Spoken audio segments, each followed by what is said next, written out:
करने के बाद वो अक्सर आश्रम की सबसे एकांत जगह पर जाकर बैठ जाता। बैठा बैठा आसपास की चीज़ों का निरीक्षण करता रहता या फिर किसी चीज़ पर विचार करता रहता। जब वह अकेला होता तब वह सबसे ज़्यादा खुश होता था, चाहे वो आश्रम के कामों को करने के बाद कितना भी थक जाए। लेकिन जब वो खुद के साथ कुछ वक्त बिताता तो उसकी पूरी थकान समाप्त हो जाती।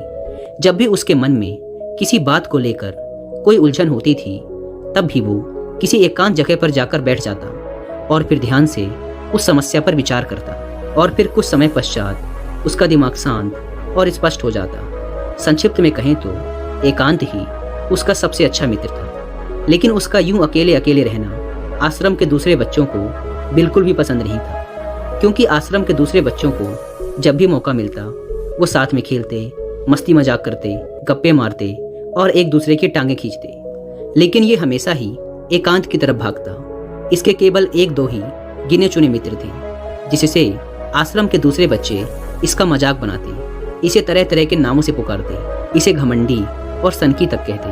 हालांकि यह दूसरे बच्चों की बातों पर ज़्यादा ध्यान नहीं देता, लेकिन फिर भी कभी कभी दूसरे बच्चों की बातों और हरकतों से इसको दुख पहुंचता। एक दिन ऐसे ही दुखी मन से वह अपने गुरु के पास पहुंचा और गुरु को सारी बात बताई कि उसे अपने एकांत में रहने से कितना प्रेम है और दूसरे बच्चे उसकी इस आदत की वजह से उसे कितना परेशान करते हैं। गुरु बहुत ही बड़े आत्मज्ञानी व्यक्ति थे।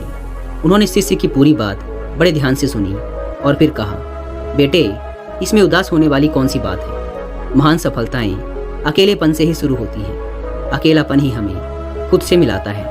अपने अकेलेपन को नकारात्मक मत समझो, बल्कि उसे एकांत समझकर खुद को जानने का प्रयास करो। तुम्हें एकांत पसंद है, इसका मतलब यह है कि तुम्हारा वास्तविक वजूद तुमसे मिलना चाहता है। इसलिए अपने इस एकांत प्रेम का सम्मान करो। गुरु ने आगे कहा, आज मैं तुम्हें 8 ऐसी खूबियों के बारे में बताता हूँ जो अकेले रहने वाले लोगों में पाई जाती हैं और उन्हें दूसरों से अलग बनाती हैं। गुरु ने कहना शुरू किया, पहली खूबी जो एकांत में रहने वाले लोगों में पाई जाती है वो ये है कि ऐसे लोग दूसरों की तुलना में खुद के प्रति ज़्यादा जागरूक होते हैं। वो खुद के स्वभाव और आचरण के बारे में ज़्यादा गहराई से जानते हैं। ऐसा इसलिए होता है क्योंकि जब हम अकेले रहते हैं तो हमें खुद के बारे में सोचने का काफ़ी समय मिल जाता है, जिससे हम खुद के व्यवहार को अच्छे से समझ पाते हैं। एकांत में रहने वाले लोग खुद की कमजोरी और ताकत को भी अच्छे से जान पाते हैं, जिससे वो दूसरे लोगों की तुलना में किसी भी खराब परिस्थिति का सामना ज़्यादा अच्छे से कर सकते हैं। एकांत में रहने वाले लोगों की दूसरी खूबी ये है कि इनका व्यक्तित्व सबसे अलग, सबसे हटकर होता है। ऐसे लोग जो ज़्यादातर दूसरे लोगों के साथ रहते हैं या अकेले रह ही नहीं पाते, वो कितनी भी कोशिश कर लें, लेकिन जाने अनजाने में ही सही, लेकिन दूसरों के व्यक्तित्व का कुछ हिस्सा उनके अंदर आ ही जाता है। दूसरों की आदतें, दूसरों के विचार उनके अंदर घर कर ही जाते हैं, जिससे उनके व्यक्तित्व में वो अनूठापन, वो निरालापन नहीं आ पाता। उनका व्यक्तित्व कई सारे लोगों के व्यक्तित्व का मिश्रण होता है, पर क्योंकि एकांत में रहने वाले लोग अपना ज़्यादातर समय अपने साथ ही बिताते हैं, इसलिए ये दूसरों की बातों और विचारों से बहुत ही कम प्रभावित होते हैं। इनके अपने जीवन को जीने के खुद के बनाए नियम और कायदे होते हैं, जिनका ये पालन करते हैं। ये किसी से भी आसानी से प्रभावित नहीं होते, इसलिए ऐसे लोगों की शख्सियत सबसे हटकर सबसे अलग होती है। इसलिए इनके व्यवहार में एक अलग ही निरालापन होता है, जो किसी दूसरे व्यक्ति को पसंद भी आ सकता है और नहीं भी। गुरु ने आगे कहा, अकेले रहने वाले लोगों की तीसरी खूबी है कि ये सकारात्मक सोच वाले लोग होते हैं। देखो, जब बहुत से लोग साथ होते हैं तो वहाँ एक दूसरे से तुलना, जलन, घमंड, लालच जैसे को विचार अपने आप ही मन में आने लगते हैं और फिर इंसान इन विचारों के बस में आकर उल्टे सीधे काम करने लगता है। हालांकि ऐसा नहीं है कि एकांत में रहने वाले लोगों के मन में ये सब विचार नहीं आते, लेकिन क्योंकि वो अकेले हैं इसलिए दूसरों से तुलना, जलन, घमंड जैसे विचार उनके मन में दूसरों की तुलना में थोड़ा कम आते हैं। साथ ही अकेले रहने की वजह से उन्हें खुद के बारे में सोचने का ज़्यादा समय मिल जाता है, जिससे वो अपने नकारात्मक विचारों को पहचान कर उन्हें कम कर सकते हैं, जिसके कारण ऐसे एकांत में रहने वाले लोग ज़्यादा सकारात्मक होते हैं। अकेले रहने वाले लोगों की चौथी खासियत कि ये लोग ज़्यादा अनुशासित और आत्मनिर्भर होते हैं, क्योंकि अकेले रहने वाले लोगों को अपने ज़्यादातर काम खुद ही करने पड़ते हैं इसलिए ये दूसरों की तुलना में ज़्यादा आत्मनिर्भर होते हैं। साथ ही ऐसे लोगों को दूसरों का काम पसंद भी नहीं आता। ये अपना काम खुद करने पर ही भरोसा करते हैं। साथ ही ये लोग कोशिश भी करते हैं कि दूसरों से कम सहायता लेनी पड़े, पर क्योंकि ऐसे लोग आत्मनिर्भर और अपने काम को लेकर स्पष्ट होते हैं, इसलिए ऐसे लोग अनुशासित भी होते हैं। ये अपने समय की कदर करते हैं और दूसरों का भी समय बर्बाद नहीं करते। अकेले होने की वजह से ऐसे लोग एक निश्चित दिनचर्या का पालन करते हैं, जिससे ये लोग ज़्यादा व्यवस्थित होते हैं और ये भी इनके अनुशासित होने का एक कारण है। गुरु ने आगे कहा, अकेले रहने वाले लोगों की पांचवी खासियत कि ये लोग किसी भी चीज़ के बारे में बड़ी ही गहराई से सोच सकते हैं। किसी भी चीज़ के बारे में बड़ी ही बारीकी से और गहराई में जाकर सोचना अकेले रहने वाले लोगों की सबसे बड़ी खासियत है। इसलिए जितने भी लेखक, कवि और बड़े बड़े काव्यों के रचयिता हुए हैं, उन सभी को एकांत में रहना पसंद था, क्योंकि जब कोई व्यक्ति एकांत में होता है तो वो अपने अंदर की आवाज़ सुन पाता है।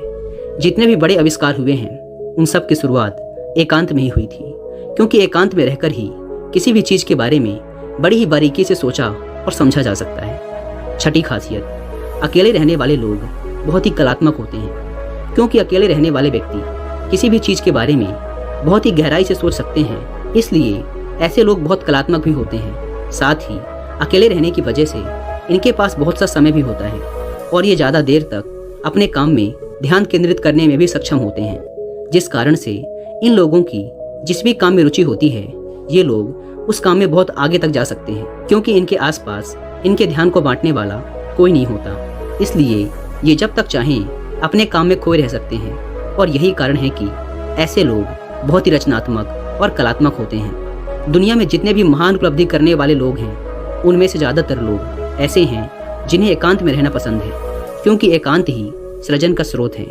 एकांत में उन्नति है, एकांत में ध्यान है। सातवीं खासियत, अकेले रहने वाले लोगों के दूसरों के साथ रिश्ते बहुत ही गहरे और मजबूत होते हैं। हालांकि अकेले रहने वाले लोग ज़्यादा लोगों से अपने संबंध नहीं बनाते, लेकिन ये जितने भी लोगों से संबंध बनाते हैं, सच्चे दिल से बनाते हैं। ऐसे लोगों के बहुत ही कम दोस्त होते हैं, लेकिन जितने भी होते हैं, ये उनसे अपनी दोस्ती पूरी ईमानदारी से निभाने की कोशिश करते हैं। अक्सर लोगों को यह लगता है कि एकांत में रहने वाले लोग बहुत कम बात करते हैं, लेकिन उनसे पूछे जिनसे ये दिल से जुड़े होते हैं कि ये उनसे कितनी बातें करते हैं। ऐसे लोग जिन्हें अपना मान लेते हैं, वो उनके सामने अपने पूरे दिल की बात रख देते हैं। अकेले रहने वाले लोग बहुत ही कम लोगों के साथ संबंध तो रखते हैं, लेकिन ज़रूरत पड़ने पर वो अपनी तरफ से पूरी मदद करने के लिए भी तैयार रहते हैं। इसलिए इनके रिश्ते कम लोगों से तो होते हैं, लेकिन जिनके भी साथ होते हैं बहुत मजबूत होते हैं। आठवीं खासियत, अकेले रहने वाले लोग मानसिक तौर पर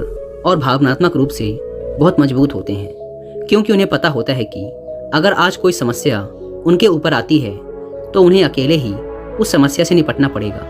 ऐसा बार बार करने से उनके अंदर खुद के प्रति आत्मविश्वास बढ़ता है और आत्मविश्वास व आत्मसम्मान के बढ़ने से वो मानसिक और भावनात्मक तौर पर और मजबूत होते चले जाते हैं और वो ये मानने लगते हैं कि ऐसी कोई भी समस्या नहीं जिसे वो अपनी दृढ़ इच्छा शक्ति के दम पर हरा ना सके, और यही एक सोच उन्हें दूसरों से अलग बनाती है। इतना कहने के बाद गुरु चुप हो गए तो शिष्य ने कहा, गुरु जी, आपकी सारी बात ठीक है, लेकिन ये कब कहा जा सकता है कि अकेलापन एक वरदान है? यह सुन गुरु ने कहा, अकेलापन हमेशा से ही एक वरदान रहा है, अगर हम उस समस्या को पूरी सकारात्मकता के साथ उपयोग कर पाएं तो।